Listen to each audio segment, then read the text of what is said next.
Super Summer Sizzler Workout 1 is a climb the ladder style workout, 12-minute AMRAP, 6 calories on the rower, 6 double dumbbell bench press, 1 rope climb. 8 calories on the rower, 8 double dumbbell bench press, 2 rope climbs, and continuing to add reps in that fashion until you hit the 12-minute cap.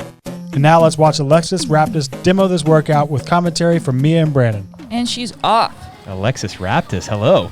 2-time games athlete. Yeah, well, she's getting ready for the game. She actually tested this for us while she's getting ready for the game. So thank you, Alexis, for doing Travis Mayer chirping at her in the background. Yeah, what is he doing? Just pedaling on a bike? He didn't want to do this workout. Zone 2s.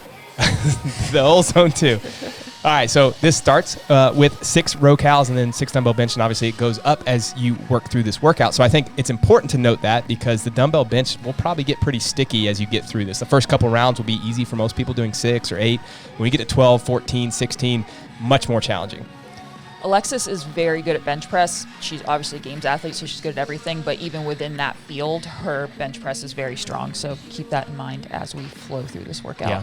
The 50-35 will probably be easy for most of the stronger athletes, but still, if you get bottlenecked there, let's say you get to the round of 14 and you have to do 10 and 4 and you get to failure, you just got to be careful. And there's going to be some breaks in between, but don't rush the dumbbell bench to the point where you fail there because you can make up time either on the row or the rope climbs. For sure. For the row, I would say you definitely want to row at a not relaxed pace, but I don't think that's the major separator in this workout. So as you get deeper in, like you said, the bench press can become a limiter, and then I'd say the rope climbs become a big limiter. So you don't want to waste or row so hard that you're going to pay for it on the rope climbs. Totally. The way that I look at this is the first few rounds is really a transition workout. Just be aggressive with your transitions, try to move quickly through that. And then later on in the workout, when you get to, let's say, 4 rope climbs or 5 rope climbs, it becomes a rope climb workout and then a row workout as well when you're in the 14s, 16s, 18s if you get there, because then there are more calories, more time to spend on the row. But the 6s and the 8s, don't go out at 2,200 or 1,500 calories per hour and blow up in the second or third round. Right. So she's already starting her third round at the 2-minute mark, and now she is on 10 cals. Yeah, and get to see her pace. Yay! And this is again the workout is still beginning here, and she's thinking about that. She knows that the rope climbs are a huge bonus for her here. It's a big separator. She's good at rope climbs. She's really good at transitioning from one rope climb to the next. Whereas most people are going to rest, she's able to come down and jump right back up. So if that's you, if you're someone that's really good at rope climbs, again, take advantage of that and then pace out other things, again, like the row or the dumbbell bench. And 1,200 is pretty fast, by the way. Oh, for sure. It's a very strong What would you say, pace. like what if you're doing this workout, Mia, what pace are you trying to hold, especially earlier on in the workout? I would probably want to hold around what she is holding, at least until the rope climbs become dense, which I'd say is 4 on. Yeah. But I'm a very tall athlete, so I have that as a benefit for rowing. I would say take something like if you did 19.1, like your 19.1 pace, and for girls, maybe tack on like 200 cal per hour to that and try to hold that until it feels like it might limit you on rope climbs or bench press. And you can see how fast she basically came down and then jumped right back up. Most people, again, are not going to be able to do that, but if you're really good at rope climbs, take advantage of that even earlier on, your sets of 3, sets of 4. And the other thing that she does really well is come off the rope quickly. Most people take a long time to drop down the rope, and they're almost like struggling with their hands. If you can, learn how to slide down quickly, make that descent fast, so there's not a lot of eccentric loading as you come down. Yeah, you can really do yourself a favor if you learn how to come down the rope without using your arms at all. Yeah, I really struggled with that when I was doing a lot of rope climbs, but watching someone like Travis or even Alexis, I'm like, that makes so much sense they're basically alleviating any tension in their upper body so that they can get back up the rope quickly. Yeah, I hear people say sometimes that coming down the rope is harder. That's what it felt like for me. Yeah. There's a few different ways to do it. You can either just use your thighs and slide down in that like fireman slide. Wear pants. Yeah, definitely wear pants for that. If you heel hook, then you can slide the rope between your feet, which I'm pretty sure that's what Alexis is doing. I have to watch her feet closer on the next one. And then if you J hook, you can use the strategy where you walk your hands down and then just let go from that position. I found that really only works for taller athletes, though. Okay. Yeah, I think I always just use way too much of my hands, my arms to be able to create tension in the rope, which is not effective. Well, if you're in TTT Compete, soon we're going to have a rope climb progression workout rope climb progression that will teach you how to slide down the rope. And I would say most people in the sport need to do that, especially with how often they're coming out now in either in-person competitions or now open quarterfinals. You never know when they'll be tested. So the past year, I've been doing a lot of work on my own rope climbs because I think it was at the games 2 years ago. We had sets of 4 rope climbs and I got absolutely destroyed. And I was like, I thought I was good at rope climbs because I'm tall, but I wasn't. I switched from a 2-pole rope climb to a 3, even though I could easily get up in 2 poles because of my height. And Alexis is also doing a 3-pole rope climb here. I think for a lot of athletes, that's a good strategy to make them more sustainable over time, especially when you're doing big chunks like this.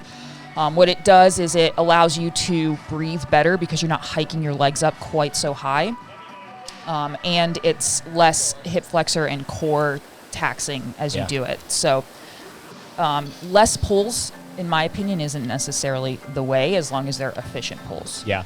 But what you want to, if you're thinking about trying to reduce your pulls, it'd be if you're doing like 6 or 7 pulls because like you can't get your feet locked in. So that would be the problem. But to Mia's point, if you're doing 3 and you have your feet locked in and you're able to drive your arms up above your head on the rope, then that's efficient. All right, so she's halfway through, and she's on to, you can see how hard she's rowing now. I think she knows that she's just a good rower, and she can keep that pace. Yeah, I mean, she's a games athlete. So when we talk about pacing this, most games athletes, it's not about pacing. It's about who can hold on a hard effort for as long as possible. Most people out there, that's not going to work for you. It really is crazy how the sport has changed over the last decade, where everyone had to kind of figure out like the bottleneck, and we made these intentionally where, the rope climbs are kind of the bottleneck for most people, but for the best in the sport, it's a little bit faster paced. And we did that intentionally because this year everything was bottleneck. So we were like, let's do some workouts where people could move fast again and have some fun with CrossFit. So if that's you, push yourself. But again, if we're talking about like the person that maybe isn't good at these movements, then make sure that you come up with a pacing plan that allows you to push through the 12-minute mark.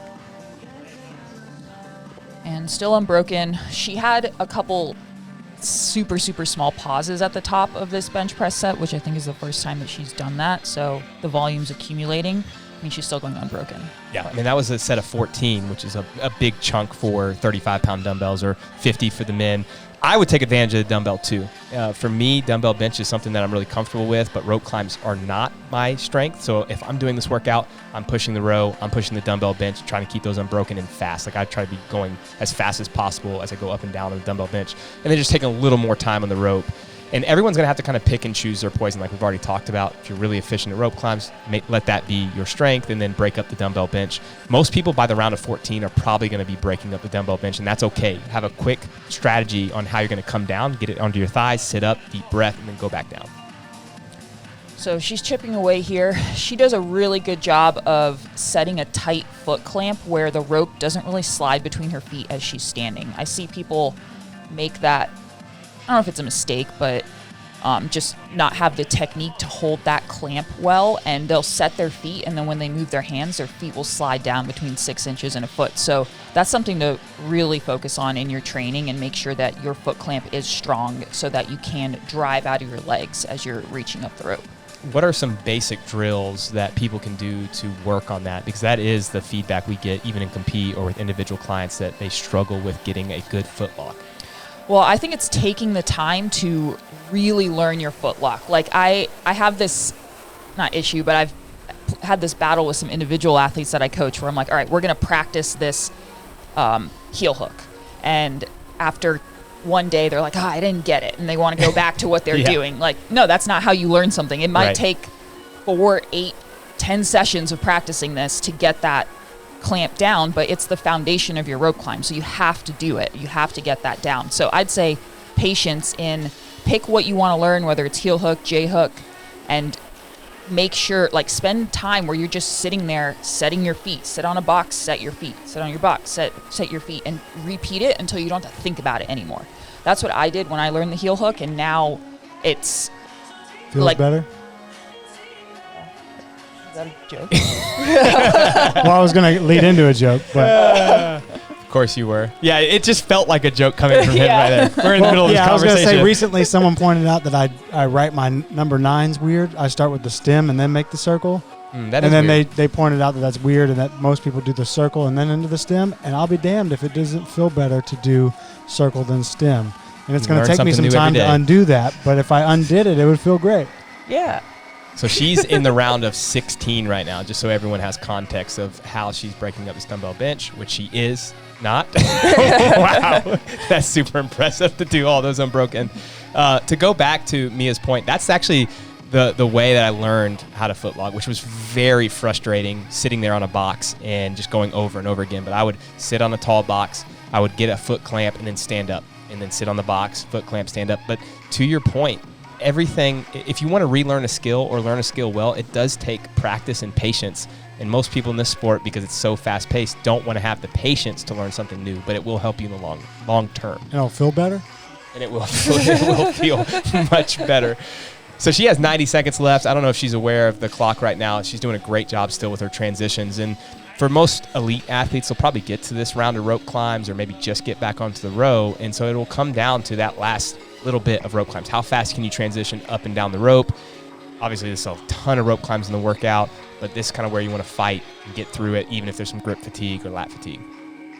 So it looks like she's jumping onto the rope, but she's really just hopping her feet up and her hands are already set. I really like that strategy where you reach up as high as you can and you set your hands and then you just lift your feet into that first lock and climb from there versus when people jump up onto the rope, they either jump into the rope and then make it swing and they're having, like, they can't get their feet clamped properly. So if you are going to jump, make sure you're standing, like if this microphone were the rope, and you're jumping straight up to do that so you're not making the rope swing more. Well, I forgot my other point. Well, I mean, it's kind of, to that point, it's kind of like a ring muscle up where people jump into the rings and they start swinging. Like, it's a really bad way to do it. You want to almost be underneath the rings, right? So the same thing, what you're saying here is like jump straight up the rope or just kind of or grab. just set your hands. Yeah. That's what I would recommend. Unless you are in between like a 3 to 4 pull on your rope climb, then you might need to jump to, because 4 pulls is a lot. But I think it is good to just set your hands and lift your feet if you can. By the way, look at this kick finish. Nice. She's at 1,500 cals. She knows where she's at. Obviously now she's trying to get as many cals as possible. That's how you win workouts. That's how you go to the games, or just get better at the sport. Push yourself at the end. Great job, Alexis. Let's hear her thoughts. Let's go hear Travis Mayer's thoughts. Travis Mayer's thoughts. Oh boy, I can't wait. Well, you're watching, you just witnessed someone very fit do that very fast. I'd say break, if you know the dumbbells are going to be a limiter, break out the dumbbells very early on, just quick breaks. Same concept of how she rocks forward, then just rocks right back, I think is a big one. Settle in on the row, that's probably like your 85% effort, kind of sustainable pace. And then when you get to the rope, really work on getting your feet up as high as you can and standing rather than pulling your arms, because you're already pulling from the row, using the arms a lot on the bench. But the more you can get your feet up and just stand and almost like let go to take some of the pressure off the hands and shoulders, really helps. Good luck, people.